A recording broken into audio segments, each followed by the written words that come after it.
My daughter-in-law forged my late wife's signature on a hospital release form and had my son declared incompetent to guardian the family business, and the worst part? She did it 3 days after my heart surgery, while I was still on the recovery floor. I did not scream. I did not call security. I calmly signed the papers she pushed across the table, thanked her for her thoughtfulness, and waited exactly 19 days before I walked into a courtroom and handed the judge a folder that ended her life as she knew it. If you're just joining this story, take a breath, because what happened in my own family still keeps me up some nights. If you've ever had someone mistake your patience for weakness, hit that like button for me. Subscribe so you don't miss what happens to her. And tell me in the comments where you're watching from and what time it is right now, because I read every single one of them, and lately those comments are the closest thing I have to company. My name is Walter Higgins. I'm 68 years old, and for 39 years I built and ran a commercial roofing and construction supply company out of Tulsa, Oklahoma. I started with a used flatbed truck and $400 of tar paper on credit. By the time I was 50, Higgins Building Supply had 6 warehouses across 3 states and 400 employees who depended on me to keep my word. I never missed a payroll, not once, in 39 years. I tell you that not to brag, son, but because it matters to what comes next. A man who never missed a payroll does not miss details either. My wife, Doris, passed away 2 years ago. Ovarian cancer, diagnosed too late, gone in 11 months. I will not pretend that grief left me easily, or that it's left me at all. But I had one thing left that mattered more than the company, more than the warehouses, more than any of it. My son, Grant, 34 years old, sharp as they come, and for the last 6 years I'd been slowly handing him the reins of the business, the way my own father never got the chance to do for me.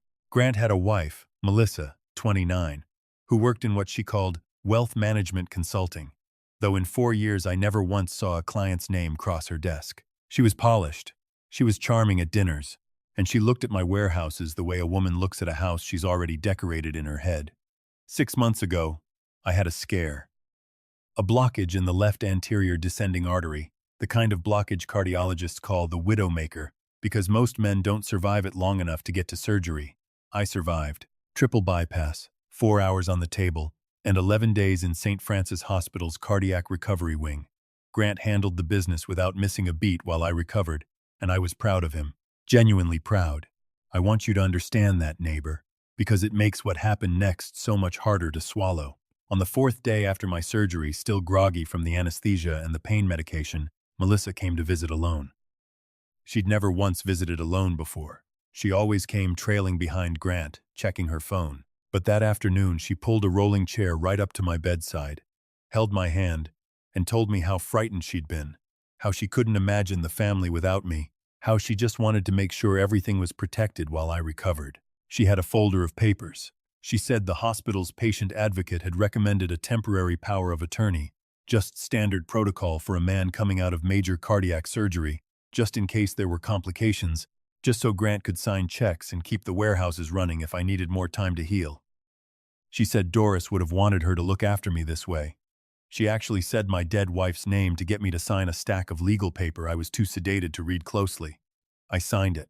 God help me, I signed it, because I trusted my daughter-in-law, and because the fog of a fentanyl drip does not lend itself to reading fine print, and because I did not yet know what kind of woman I had let into my family.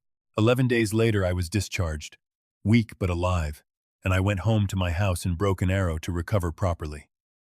For the first 2 weeks, everything seemed fine. Grant called every day. Melissa sent flowers, sent soup, sent a card signed, "Love, your daughter." I thought, foolishly, that the scare had brought my family closer together. Then, on a Tuesday morning, 3 weeks after my surgery, I got a call from my longtime accountant, a woman named Sharon Whitfield who had kept my books straight for 22 years. Sharon's voice was tight, careful, the voice of someone who has practiced what she's about to say. She told me that a filing had gone through the county courthouse the week prior, a petition for conservatorship, filed by Melissa on behalf of Grant, declaring me mentally and financially incapacitated following my cardiac event, and requesting that Grant be named sole conservator of Higgins Building Supply, its accounts, its warehouses, and my personal estate. I sat very still in my recliner, holding that phone to my ear for a long moment.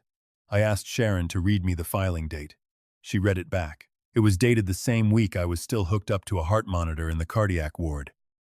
The petition cited, and I remember these words exactly because Sharon read them to me twice: cognitive decline, consistent with post-surgical delirium and advanced age, evidenced by the signing of documents without full comprehension of their content. They were using my own drugged signature, the one Melissa had walked into my hospital room to collect, as their proof that I was no longer fit to run my own life. I want to tell you, neighbor, exactly what went through my mind in that moment, because I think it matters. My first instinct was rage, pure and volcanic, the kind of rage that makes a man do something stupid and irreversible. I wanted to drive straight to Grant's house and put that folder in his face and demand an explanation loud enough to wake the whole street. But 39 years of negotiating with union bosses and steel suppliers and men who'd sooner cheat you than shake your hand taught me one hard lesson. The man who explodes first is the man who loses. Rage tells your opponent exactly what you know and exactly when you knew it. Rage is a gift you hand to the person trying to destroy you. I did not give them that gift. I thanked Sharon, told her to say nothing to anyone, and hung up the phone. Then I sat there in my recliner in the quiet of my own living room, and I let the coldest part of my mind take over. If Melissa was willing to forge my cognitive decline out of a fentanyl haze, what else was she willing to do? I thought about the folder she'd handed me at my bedside. I thought about how quickly she'd moved, filing before I'd even had my follow-up cardiology appointment. This was not an opportunist seizing a moment. This was a plan, built in advance, waiting for a vulnerability to exploit. And that meant there was more to find. I called my grandson first, my daughter's boy, Tyler, 26 years old and sharp with computers in a way that skips a generation entirely. I asked him, without explaining why, to help his old grandpa understand something about a shared family cloud drive Melissa had set up 2 years back for wedding planning, a drive I'd been given guest access to and never once opened. Tyler, bless him, didn't ask too many questions. Within a day, he'd found it, buried 3 folders deep, mislabeled as catering vendor quotes, was a document titled simply Timeline. It was not catering quotes, it was a spreadsheet. Dates going back 14 months, before my surgery was ever even a possibility anyone could have predicted, tracking my cardiologist appointments, my blood pressure readings that Melissa had somehow been noting down from casual dinner conversations, even a column labeled Life Expectancy Estimate per Dr. Osei, referencing my own cardiologist by name, as though she had been quietly building an actuarial table on my heart. I sat at my kitchen table with that printout for close to an hour without moving. I want you to understand, whoever's listening tonight, that there is a particular kind of cold that settles into a man's chest when he realizes his daughter-in-law has been calculating his death like a line item on a quarterly report. It is not the same as grief. It is not the same as anger. It is something closer to clarity. I did not confront her. I did not confront my son. Instead, I picked up the phone and called a man named Harold Beck, an estate and elder law attorney I'd known since we sat on the same Rotary Club board 15 years earlier, a man discreet enough to have handled 3 ugly divorces for friends of mine without a whisper leaking out. I told Harold everything.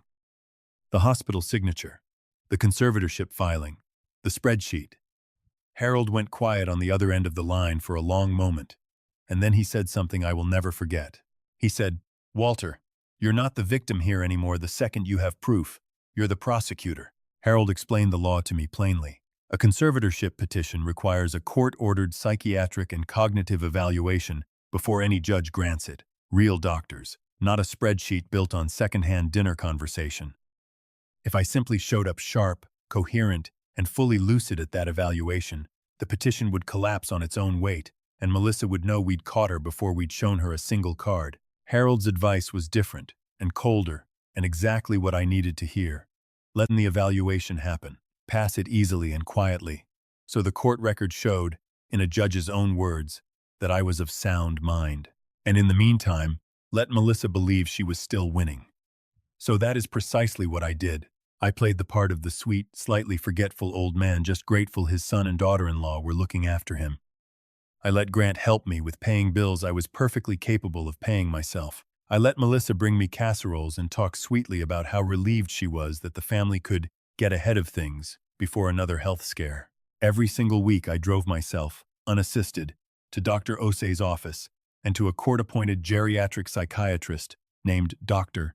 Feldman, and I answered every question sharply, correctly, and completely, while privately thinking of the spreadsheet sitting in Harold's safe with my name across the top like a countdown clock somebody else had started for me. It was during this quiet period, about 6 weeks in, that Tyler found the second thing. He'd been keeping a discreet eye on that shared cloud folder, and one evening he called me sounding shaken in a way I'd never heard from that boy before. Melissa had uploaded a new document, this one labeled Buyer Contacts, Industrial Park. It was a term sheet, a letter of intent to sell 4 of my 6 warehouses, the ones on the eastern side of the state, to a logistics conglomerate out of Dallas for $11 million, structured to close the moment a conservatorship was granted, and Grant had legal signing authority over the company. My son's signature was already on a preliminary line, dated 2 weeks earlier. Not forged this time, signed by him. That single fact hurt worse than anything Melissa had done. A daughter-in-law scheming is a betrayal I could, in some cold corner of my heart, almost expect from a woman I never fully trusted. But my son, the boy I taught to read a balance sheet at his mother's kitchen table, signing away the company his grandfather's flatbed truck had built, while his father recovered from open-heart surgery down the hall, that was a wound with my own blood on the knife. I did not call Grant that night. I sat on my back porch until nearly 2 in the morning, looking at the stars over the Arkansas River, and I let myself grieve, quietly, for the son I thought I'd raised. Then I called Harold again in the morning, and together we built the trap. Here is what Harold and I understood that Melissa did not. A conservatorship petition, once the medical evaluations came back showing me fully competent, would not just fail.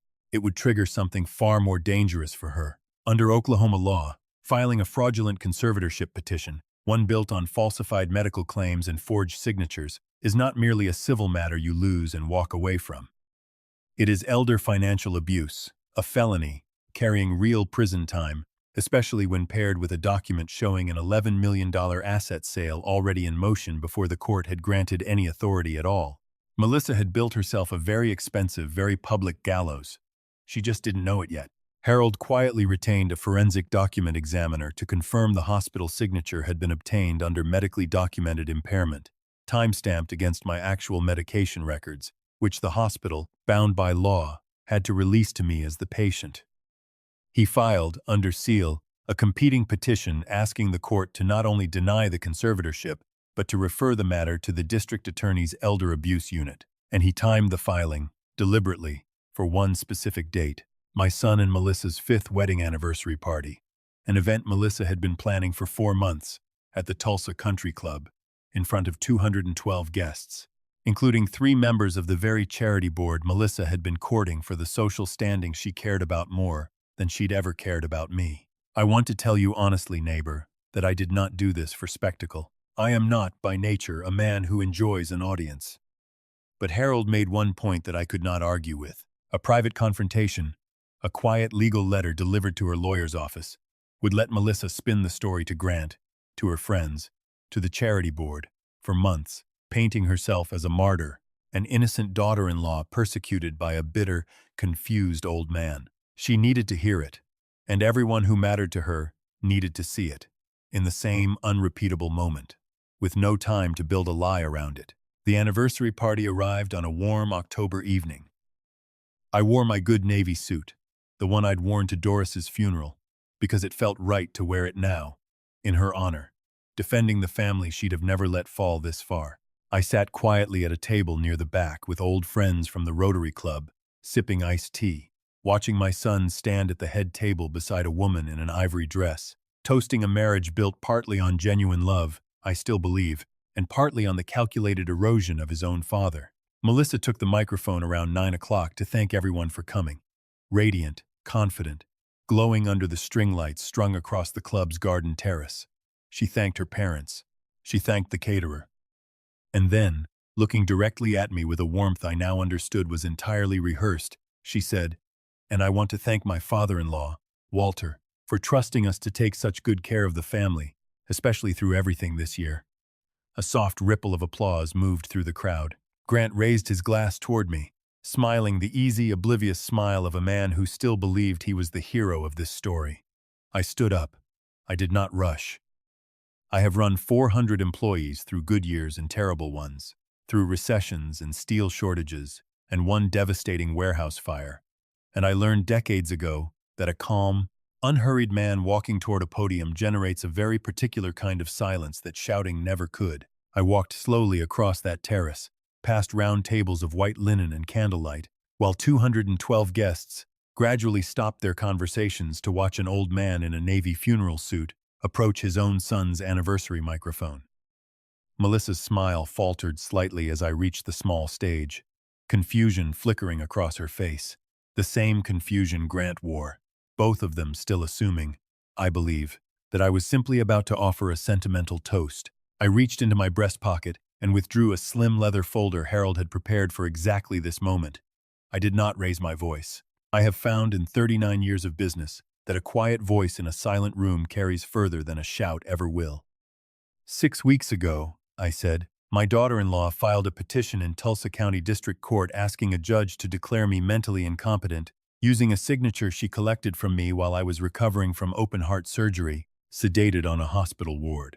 I let that sentence sit in the warm autumn air. I watched Melissa's champagne glass tilt slightly in her hand. That petition would have handed her husband, my son, full legal control of Higgins Building Supply. And 3 days before this party, a letter of intent was signed to sell 4 of my warehouses for $11 million to close the moment that conservatorship was granted. The garden terrace had gone entirely silent, the kind of silence where you could hear the string lights humming faintly overhead.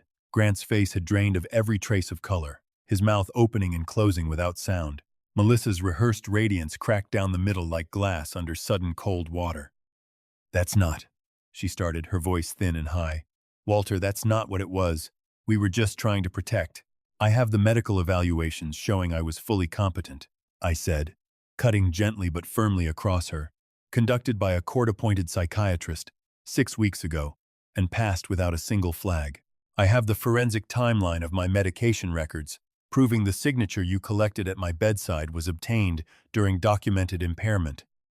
And I have the letter of intent, with my son's signature, dated 2 weeks before any court had granted him a single legal right to sign it."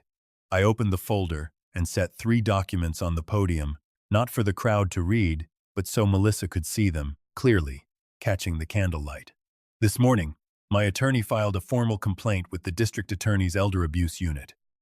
You have built yourself a felony, Melissa, in front of 200 witnesses who are now going to remember exactly whose signature is on the sale of a company you never owned a single share of." Melissa's champagne glass slipped from her fingers and shattered against the stage floor, the sharp crack echoing off the club's stone walls. She did not bend to pick it up. She stood frozen, her ivory dress catching the light, her face gone the color of the tablecloths, staring at me with an expression I can only describe as prey, finally understanding the trap had closed around it minutes ago, not just now.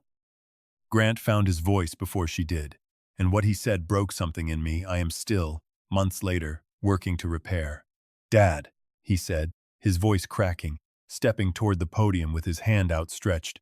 "Please, not here, not like this." And I understood in that instant that his fear was not for me, was not even truly for himself. His fear was for the 200 guests watching him be exposed.